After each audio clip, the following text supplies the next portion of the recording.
confirmed for long-term hospitalization because it's been found out that I have leukemia. However, my family rejected me, saying it served me right. Then I finally realized that I am a person who isn't needed by them. When I said I wanted to cut ties with them, my family was overjoyed. But they still haven't realized it yet, that without me, there will be major problems. My name is Sally and I am a housewife in my 40s. My husband, whom I've been married to for nearly 15 years, is Michael. We have a daughter, Mia, who just became a middle school student. Now I live with my husband, my daughter, and my mother-in-law. My mother-in-law, who got divorced when she was young, also raised my husband by herself. Maybe she spoiled him too much, but my husband has a very selfish personality. After I started living with my mother-in-law, I started to see the true nature of my husband, which I hadn't noticed when we first got married. When my husband found out I was pregnant, he was overjoyed. What did you say? There's a baby in my belly. Ours, Michael. Really? Thank you, I'm so happy. From now on, let's overcome hardships together. Of course, I'll try even harder. But this happiness only lasted for a little bit. When it was revealed during the prenatal diagnosis that our baby was a girl, my mother-in-law said something terrible that was clearly a criticism to me. Sadly, I've been thinking for a while, but you don't cook meat dishes, do you? That's not true. I intend to cook a balanced diet. You always have an excuse. Isn't it because you don't usually eat meat that the baby's a girl? That has nothing to do with my baby. Not at all. The baby is a girl, so stop acting like a pregnant woman. We only need boys. Please, don't say such things. She's going to be your first granddaughter. I don't care. This is really the worst. I shouldn't have allowed my son to marry such a useless daughter-in-law. If they could see that the baby was healthy, they wouldn't care about the gender. I mean, that's what they should be thinking. My expectations were easily shattered. Over time, my husband also started to impose his opinions on me. Perhaps influenced by my mother-in-law, and Michael began to treat me coldly. Michael, do you want to go shopping for baby supplies on your next day off? Do I have to go too? It's our baby, right? I want to choose baby items together. Whatever. As Mom says, only the essentials are needed when she's small because it's expensive as they grow up. Even though it's our first child, you're being harsh. Then buy what you need with your own money. I won't complain if you do. What? My income, as I was on maternity leave, was minimal. I have to think about the future and save for this child. Paying for all the delivery expenses for the clinic and the baby supplies for my savings is honestly quite challenging. I had no choice but to follow what Michael and my mother-in-law said, and decided to prepare only the necessary baby items. What should I do if they don't love my daughter even after she's born? Contrary to my worries, Michael and my mother-in-law adored Mia after she was born. They loved Mia more than I had imagined. So much so that I didn't even need to worry. I planned to dedicate myself to parenting for a while after giving birth, but when Mia turned 2, Michael told me to return to work. I thought there would be no problem since my mother-in-law loved Mia as well. When I returned to work, my mother-in-law and my husband started to love Mia much more than before. My husband was spoiling Mia, doing the same things to her that my mother-in-law had done to him. I tried to discipline her properly when she did something wrong, to make sure she learned proper behavior. But it seems Mia didn't understand that it was out of love. Before I knew it, Mia hated me and was very attached to my husband and mother-in-law. Mia, let's go together. It's time for kindergarten. I don't want to go with Mommy. I want to go with Grandma. Mia, Mommy has to go to work too, so don't be selfish and let's go to kindergarten together, okay? I hate Mommy. I love Daddy and Grandma. Mia, please, don't say things like that. No! Mommy, just go away. My mental health was getting worse day by day due to my daughter's words. My husband and my mother-in-law, who were watching the situation, didn't correct Mia and looked at me with the faces that seemed to say, "You deserve it." These days continued for about 10 years. Even in middle school, Mia hasn't changed. She doesn't interact with me, she only clings to my husband and my mother-in-law. Perhaps because of that, my daughter has become a child who can't be controlled. She screams when things don't go her way and destroys things when she's upset. When I try to correct her, she starts to yell at me with full force. "Mia, can we talk for a second? Did you steal money from my wallet?" Yeah, so what? You're my mother. You can give me allowance, right? Taking without asking is the same as stealing, right? Please, give the money back. No way. It's your fault for not giving me the Gucci wallet I wanted for my birthday. You're in your first year of middle school. You don't need branded things yet. I can buy them when you're in high school. I said I want it now. Why don't you understand, you old hag? Old hag? Mia, watch your language. You're so annoying. Grandma, Mom is bullying me again. When I scold her, my daughter turns to my mother-in-law, who spoils her for help. And when my mother-in-law is called by Mia, she immediately comes to her aid and begins to blame me together with Mia. What's wrong, Mia? Did Mom bully you again? Listen, Grandma, she didn't give me the Gucci wallet I wanted for my birthday, and she won't give me an allowance either. How unbelievable, right?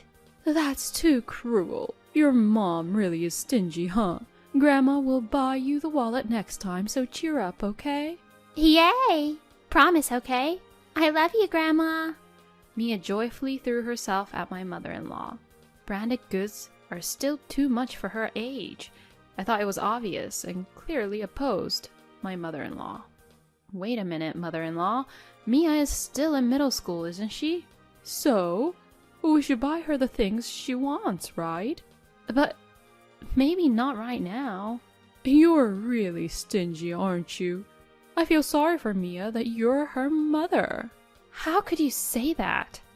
My mother-in-law spoiled Mia every day and bought her anything she wanted. My husband also pampered Mia and bought many branded goods that she wanted. In this way, our house was overflowing with branded goods that were barely used. In addition to the problem with Mia, there was another problem in our house. It was my mother-in-law's spending habits. I was the only one who noticed, but my mother-in-law was regularly buying these weird rings and bracelets. When I asked about it before, she said she was recommended by a friend. It seems that she has fallen for an MLM scheme. But even so, where did my mother-in-law get the money from? She's always buying things Mia wants too. When I looked into it, I found out that she was borrowing money from financial institutions. When I asked her about it when my husband wasn't around, she insisted, "It's none of your business," and wouldn't discuss it. Because of this, I, who grew to despise thinking about family matters, became increasingly devoted to my job. I started working overtime frequently. My husband and my mother-in-law criticized me for it, but I continued to work without any care in the world because I didn't want to be at home.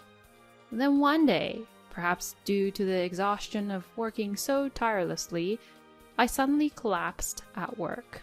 I was rushed to the hospital by ambulance, and after tests, it was found that I had leukemia.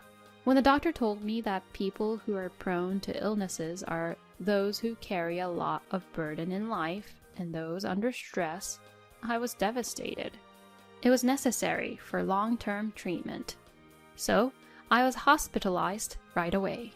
I called my mother-in-law from the hospital. "Hello, it's Sally." Don't bother calling me when I'm busy. "I'm sorry. I collapsed at work and was taken to the hospital. I've been diagnosed with leukemia and I have to be hospitalized." You have leukemia? Surely she would be at least a bit worried about me getting sick. That hope of mine was soon gone. Then my mother-in-law blurted out to me, "It's a good thing you finally got seriously sick." "What? What did you just say, mother-in-law?" "Honestly, I've been so annoyed with you every day I feel like this serves you right." "That's quite a thing to say." "Wait there, I'll have Mia on the phone soon." My mother-in-law then handed the phone to Mia. What Mia said next was something I didn't want to believe. Mom, and did you get sick with something? "I'm sorry, Mia. I have to be hospitalized and I won't be coming home for a while." Rather the opposite. I'm overjoyed. "What did you just say?" It's the best not having the annoying old hag like you around. You always say mean things to me. That's why you got sick. Serves you right. Are you serious right now? Of course I am. Everyone would be happier if you stayed sick. That's cruel. Mia said, I have to tell Dad. And hung up the phone on her own. In that moment, I wanted to abandon my family. I've reached my limit. I'll be the one to cut you all off. Mia is indeed the daughter I gave birth to while I endured the pain.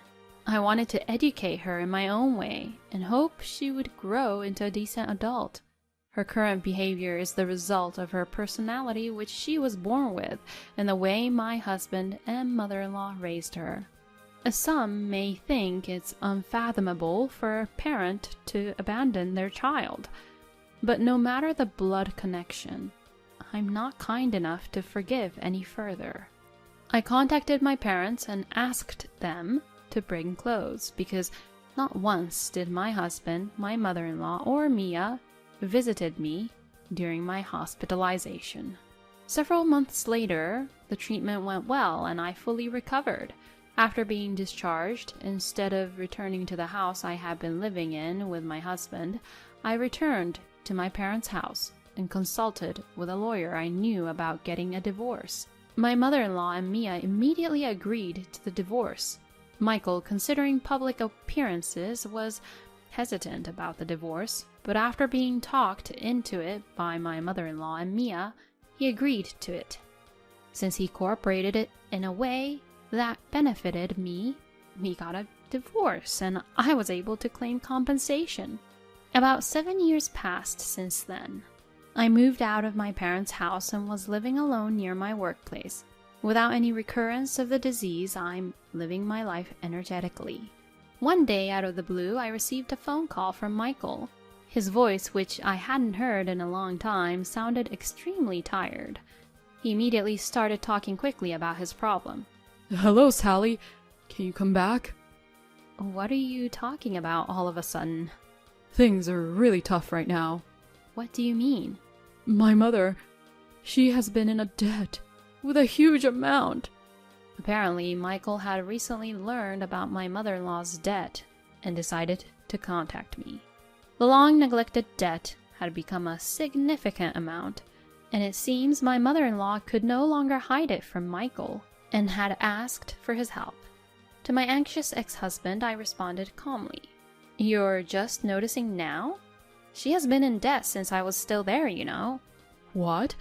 Since that far back?" "She seemed to have been brainwashed into the MLM scheme. All the money she used to spoil Mia, it was all purchased with borrowing money from financial institutions." "I can't believe it. I had no idea." "I warned your mother several times, and I tried to talk to you about it too, you know. But every time I tried to speak up, you just complained, so I couldn't tell you." "But not telling me about the debt is terrible, isn't it? If I had known before it came to this..." "Well, don't tell me that now. After all, I was in the hospital afterwards. You all never even visited me once, remember?" "I'm sorry for that. Just help me out this once." "What are you talking about?" I had reached the end of my patience. I let my emotions run wild, and before I knew it, I was shouting at Michael. "You think you can just apologize and everything will be fine? Even when I was sick and in trouble, you abandoned me. I really regret ever marrying you." My anger silenced Michael. I let out everything that had been pent up until now. You should just end up in debt like your mother and suffer. Calm down. I'll apologize. Shut up! Coming to rely on your divorced ex-wife now is disgusting. In the background, I could hear Mia's voice. And then Mia, who took over the phone, said with a sad voice, Mom, Grandma's in trouble because of her debts. Please help us. It's none of my business. Don't come to me for help, okay? Mia didn't back down against my quiet rejection. Dad's having a hard time repaying Grandma's debts. I won't be able to pay my college tuition and I'll have to drop out.